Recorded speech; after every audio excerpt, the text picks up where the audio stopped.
Oh, again, that is the YouTube. I am still awake, and that's because I can sleep, but I just still haven't. So I'm going to actually uh, put up the getting distracted on the internet. Um, I'm gonna do number 19, which is of the 30-day trans challenge, which is if you're they spelled you're religious, you're wrong. Okay, if you are religious, how do your views affect being trans? And if you're not religious, what about your family's religious views, I guess, or religions? Yeah, you get the point. So really, it's how do my religious views affect my being trans?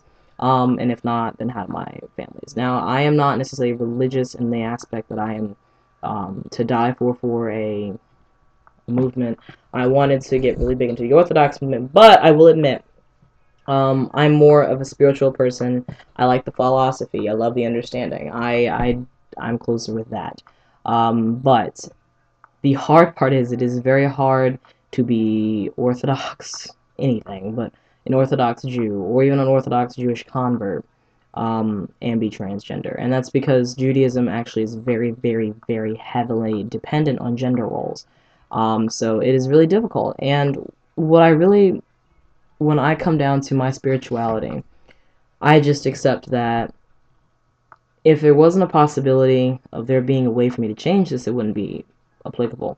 And really, then I start getting all existential on it, where it's like, really, there's not me. Life doesn't mean anything. You know what I'm saying? Literally, everything from the crafting of a chair to the importance of breathing is all societally and structured. So I'm like, just like my understanding of what Hashem is or what God is all constructed. So to me, I'm not letting what's in a book written in back in a really, really long time ago, where opinions have changed and there's a lot of misunderstanding and lack of understanding, I guess, um, about what it means to be of a gender and of a sex, control my transition. Um, as for my family, it's exhausting because they always say, well, God put you in that body. And then the respect is that, well, God also gave people cancer, and you don't see people being okay with that. And then people get offended, like, you cannot, why would you say that? I'm like, well, let's see. God gave you the ability to get pregnant, yet you didn't have children.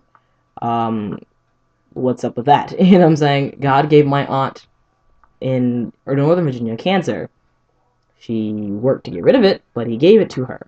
But she could change that. You know what I'm saying? Like, there are plenty of things on this earth that have happened that, God said, but that does not mean, who even said God said?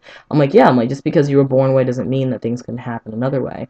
It's just like, if you came onto this earth and you have triple G's boobs and you can't breathe, why should you keep them if you know you honestly cannot breathe? Because God gave them to you?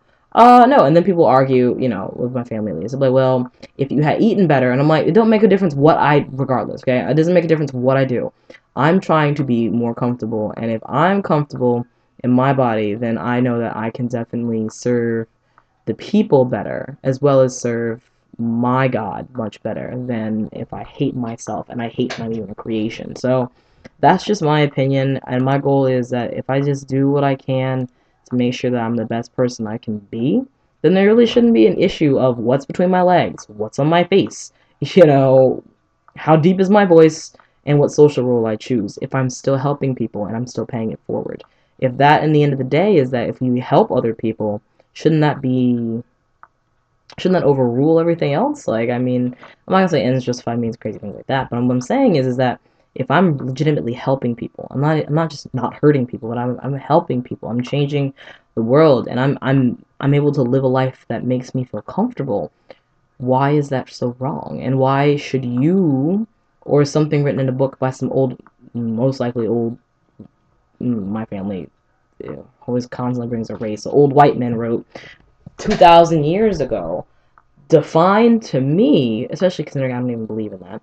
I mean, if you do, props to you, but you know, that's not me. So I'm like, I'm not gonna sit here and let that define what I can and can't do, because I'm still going to dislike and hate this body. And I'm like, again, then we get into the argument of feminism, and people will be like, you need to redefine your definition of feminism. I'm like, no, I don't need to do a damn thing.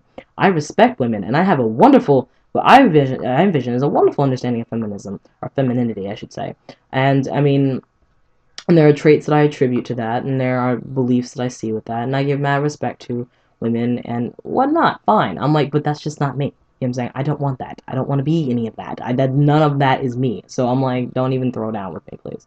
So that's just really it. Is that to me is that if I do what I can and I can actually contribute and make a better impact in this world, I don't think that it should be that serious of an issue. And then people talk about the reproductive issue. I'm like, when you're talking about 7 billion people on this earth, really? Really? We are running out of space as it is. Leave me be. So, that's just my opinion. So, that's number 19 of the 30-day trans challenge. And I will talk to you all later. Y'all have a wonderful day, night, time, life. And I'll see you all in a bit.